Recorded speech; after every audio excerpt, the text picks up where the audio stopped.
Hello, ladies and gentlemen. So I'm hoping that this comes out clear because I don't know if this is going to come out clear or if I'm going to have to redo this. But I was looking at some of the things that have been happening during the past week and up to now. And usually I don't really talk about anything of interest unless something sparks my attention or whatever, um, or something that's pretty current. So I'm assuming that there must be some movements that are going to be celebrated or reinvented. And so I happened across this article I thought was really interesting, but it was very truth telling. And I don't think a lot of people understand that a lot of times when you see the Me Too movement, when you hear about those movements, when you hear about women's rights, even today, even in 2019, a lot of times women of color are not really represented or they're not recognized. And I've said this in other videos, like where whenever they have like something that happens to a female, if they're abducted or if they're looking for someone, you notice that if it's a woman that is white, they have shirts, they have buttons, they have a whole town, a whole city, a whole village. They, they have several news media searching for whoever has or whomever has abducted women that are white. But when it's a woman of color, you rarely see the outpour or outcry for, the law to step in to search for these women who are missing. It isn't as publicized. And I don't believe that's by accident. So, anyway, without further ado, I'm going to read this article because I think it's really truth telling, tells a lot about the women's movement, which there were black women that were involved in women's rights, women's movement. But, however, were they included is the question.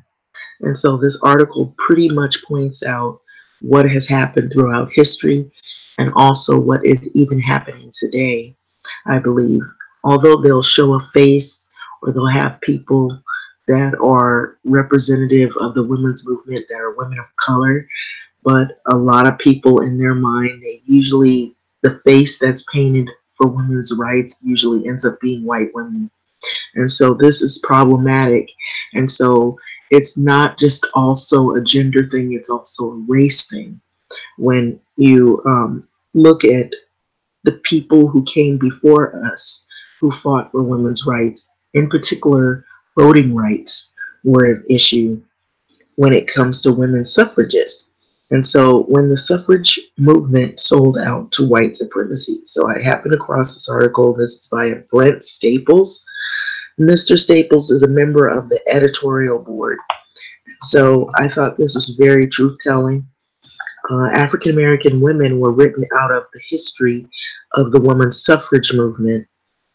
And the article is in the New York Times. It is an opinion piece, which I thought was really very, it was very truth telling the way it was written. And it pointed out some really valid points and facts as to why women of color are not often represented when it comes to the women's rights movements. And so well, I've known this to be true. So African American women were written out of the history of women's suffrage movement. As the centennial of the 19th Amendment approaches, it's time for a new look at the past. So this is by Brent Staples. Dated February 2nd, 2019. Americans are being forced to choose between a cherished lie and a disconcerting truth as they prepare to celebrate the centennial of the 19th Amendment of the 2020. It's the women's suffrage movement. The lie holds that the amendment ended a century-long struggle by guaranteeing women the right to vote.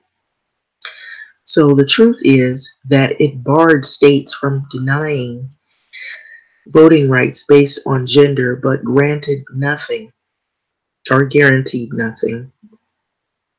More than a dozen states had already granted millions of women's rights or women voting rights before the ratification, and millions of other women, particularly African American women in the Jim Crow South, remained shut out of the polls for decades afterward. And so that is very problematic. And still to this day, you'll still see the same sentiment that reigns true, that women of color are often underrepresented in a lot of women's rights issues or the rights of women in general.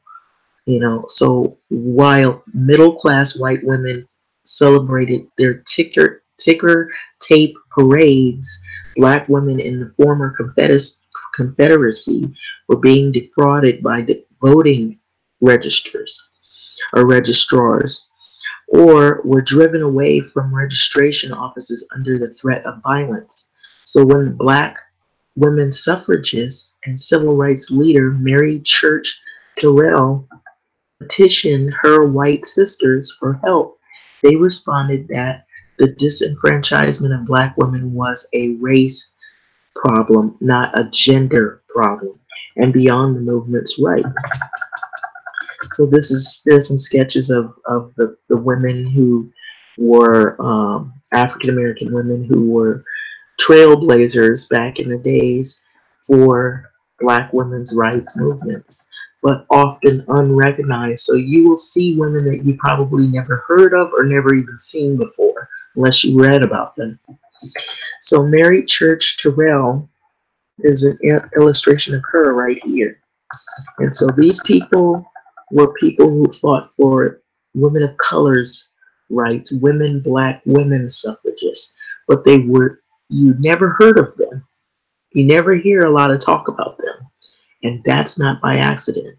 So this counterfeit distinction was familiar to black suffragists who had argued for more than 50 years that they could no more separate gender from race in themselves than shed their skins. The movement, however, had tended towards a definition of women that was implicitly limited to people of the gender who were white and middle class. Its most prominent advocates, Elizabeth Cady Stanton and Susan B. Anthony, drove home the notion by rendering black women nearly invisible in their hugely influential History of Women's Suffrage. As the push for white women's rights neared its goal, a constitutional amendment, the movement hedged its bets by compromising with white supremacy as well. So historians like Glenda Gilmore, Martha Jones, Nell Irvin Painter, and Rosalind Terborg Penn have recently revised the whitewashed depiction of the women's rights campaign by rescuing black suffragists from anonymity. Okay, so these are women that you've never heard of who were black women, who were black women suffragists, but they were totally invisible to some people who, when you hear of women's rights, everybody thinks, oh, it's a white women's movement. Well, there's some truth to that because race was still very much prevalent in those days and still is.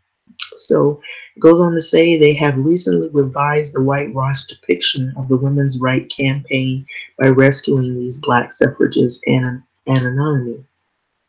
So this new, more inclusive portrait of the movement grows richer by the year and shows African American women at the forefront of a struggle for universal rights that was far from over when white suffragists declared victory in 1920.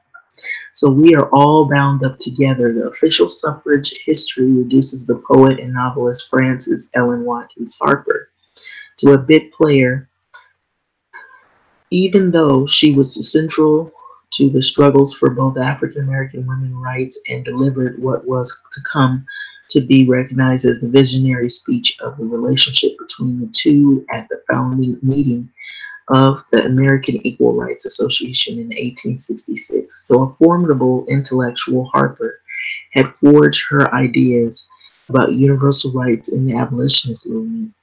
So where she earned acclaim as a speaker sharing the platform with luminaries like Frederick Douglass, Williams Lloyd Garrison, and Lucretia Mott. And so Harper believed deeply in interracial collaboration, but committed to it on the condition that white women treat black women as equals. As the historian Allison M. Parker has written, Harper vexed white women reformers by accusing them of being directly complicit in the oppression of blacks and by demanding that they rid themselves of racism. So here she is sketched right here.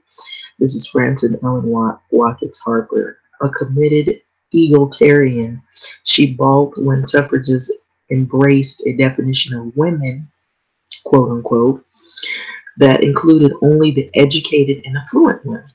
In a now famous speech given in New York, Harper told the audience that the fates of black and white, rich and poor, are all bound up together. So she refused to decouple race and gender, arguing that the day-to-day racism she and other black women had experienced was in fact a woman's issue, quote unquote, that suffragists were obligated to confront. So you white women speak here of rights, Harper said that day in 1866. I speak of wrongs, reciting the litany of humiliations that black women had to endure on public conveyances, not because they were women, but because they were black, and black women, of course. So she asked, are there no wrongs to be righted? Okay, so Harper's speech anticipated by more than a century the intersectional legal analysis of critical race theorist Kimberlé Crenshaw, who showed how policies that treat race and gender as mutually exclusive deprive black women of redress in discrimination cases while also obscuring the fact that they had struggled under the dual burdens of racism and sexism together.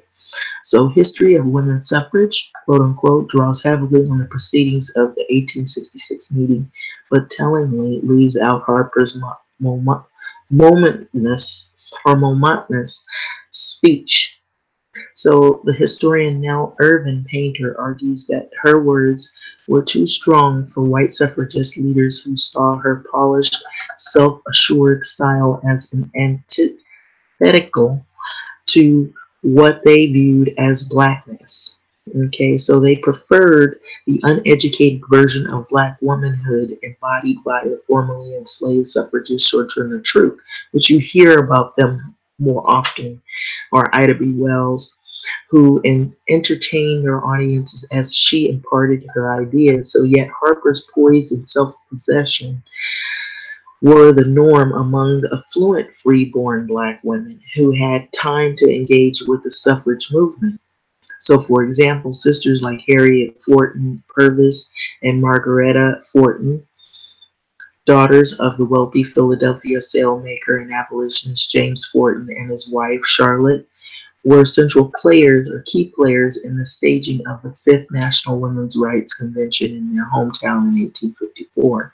So the Boston journalist Josephine St. Pierre Ruffin, who played a leadership role in the Massachusetts suffrage movement in the late 1800s, was the wife of the pro-suffrage state legislator George L. Ruffin, another respected suffragist by the abolitionists, but again, whose voice is missing from the suffrage narrative, is Sarah Parker Redmond, okay, who grew up in a prominent New England family.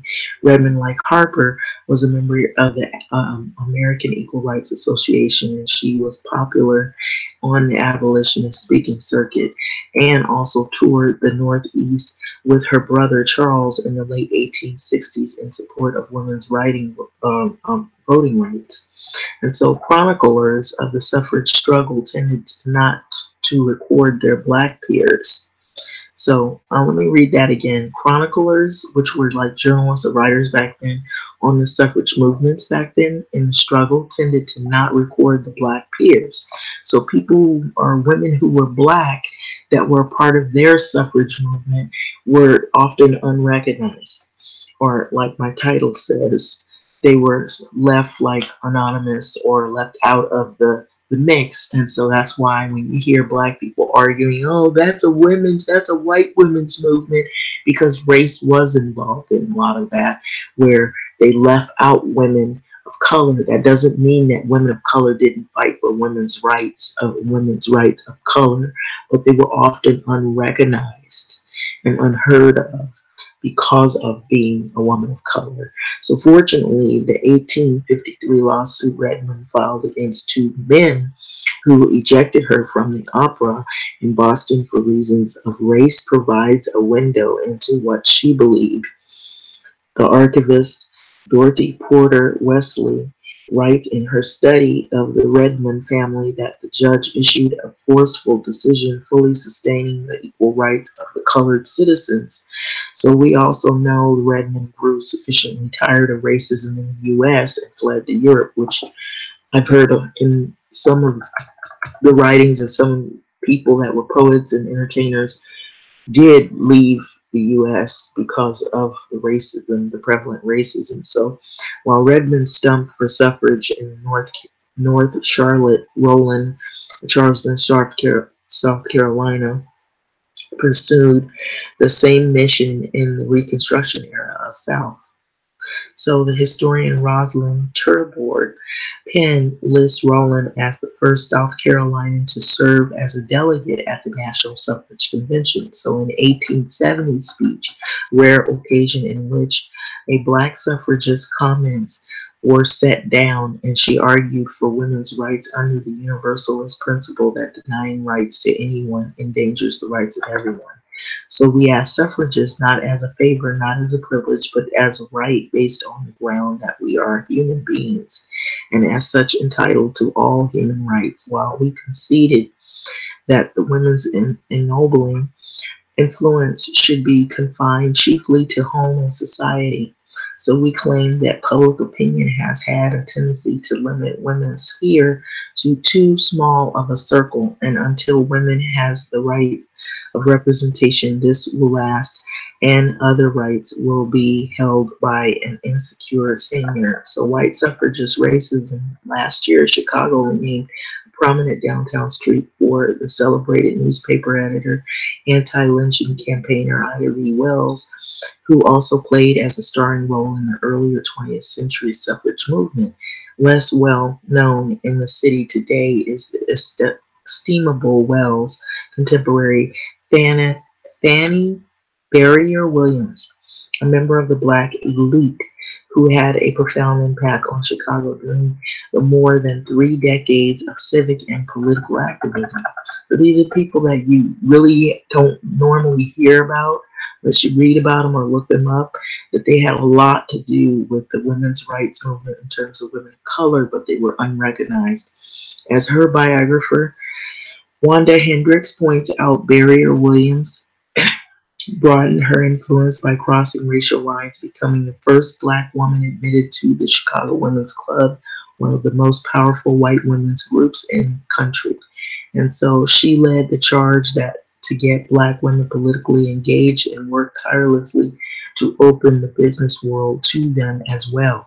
So as Harper did, she dissented from the white suffrage movement gender-centric view of voting right, arguing that black women had unique needs that were defined as much by race as were by gender and region as well. And so making clear that she was less interested in the political candidate's gender than in what he and she had to say about the plight of African Americans. So beyond that, she bluntly reminded white women that racism in their ranks represented a prime obstacle for black women, writing that the exclusion of the colored women and girls from nearly all places of employment is due mostly to the meanness of American women. And so this is her sketched right here. Mary Ann Shadd Cary. The New York Times last year published a belated obituary on this woman called Mary Ann Shadd Cary, another path-breaking African-American suffragist who died in 1893, and Shad Carey is thought to be the first black woman in North Americas to edit and publish a newspaper, and was also one of the first African American women female lawyers in the U.S. So the newspaper, founded in Canada in 1853, had called the Provincial Freeman, revealed or reveled in the accomplishment of black women in particular, and provided a rich forum for its readership to express itself in ways that would have been unthinkable a short time earlier. So the Freedmen set out that the historian Martha Jones describes as an ambitious array of rights to which women were entitled. So these included the right to speak, the right in public, and the right in public, and to own and control property, as well to hold elective office and to enter professions. So Shad Carey galvanized black women in Washington when she tried unsuccessfully to register to vote herself in 1871, a year before Anthony was arrested in Rochester for voting illegally in the presidential election. So Shad Carey biographer Jane Rhodes writes that she was attracted to ideas put forward by Stanton and Anthony's National Women's Suffrage Association, and stayed close to the organization even though its leaders spurred any association with the cause of black suffragists, and adopted the stance that educated white women were better suited to vote than illiterate black males. So Shad Carey was typically a black woman, often typically Black women often stayed with white organizations that were hostile to African American interests to raise issues that would otherwise be ignored. So turn their backs on women of color. The ratification of the 19th Amendment set off celebratory parades across the country, but confetti was still rustling in the streets when black women across the South learned that the segregationist electoral system would override the promise of voting rights by obstructing their attempts to register to vote. So black women succeeded in adding their names to the rolls, but as the historian Letty Gitlow shows in her revelatory study of the period, the files of the Justice Department, the NAACP, the African American newspaper were soon bursting with letters, investigations, and affidavits documenting disenfranchisement of black women, especially in but not limited to former Confederate states. So in Virginia, Gidlow writes, a college-educated mother of four named Susie W. Fountain was required to take a literacy test that consisted of a blank sheet of paper, and the registrar subsequently determined that she had failed. So she later told the NAACP investigator that she was too humiliated and angry to try again. So a Birmingham, Alabama teacher, Indiana Little, was arrested and sexually assaulted after leading a large crowd to the registrar's office. Okay, so these are black women of color who even tried to vote, and they were denied the right to vote. And so that just goes to show that, not much has really changed in some ways. So, as Little said in the sworn affidavit, she was beat over the head, and unmercifully beat over the head, of course, and forced upon officers' demand to yield to him in an unbecoming manner. And so, in what became known as the Election Day Massacre, a white mob burned to the ground a prosperous black community in the Central Florida town called, correct me if I'm wrong if I'm saying this or pronouncing it wrong, O O Osi or Oki, after African Americans tried to vote. And so they burned that area to the ground. And so by this time, white suffragists had declared the battle for women's voting rights won, and embarked on a campaign to provide that amendment successful. And they had no interest in signing on to the cause that would undercut that storyline. And so this is another sketch of a black woman who was a prominent leader, Coralie Franklin Cook. This portrayal was especially painful for a black suffragist like Coralie Franklin Cook. Here, pictured here, a sketch of her. And so it goes on to say, who had once said of her idol, Susan B. Wells, of course, or Susan Anthony, who died 14 years before the ratification of the 19th Amendment, that thousands of torches were lit by her hand, will yet blaze the way to freedom for women. And by 1921, however, Cook lamented that even though she had been born a suffragist and she had no choice but to retire from the field, because the movement that she had said had turned its back on women of color. So organizations that are gearing up for the commemoration of next year's centennial of the 19th Amendment are at risk of repeating that insult.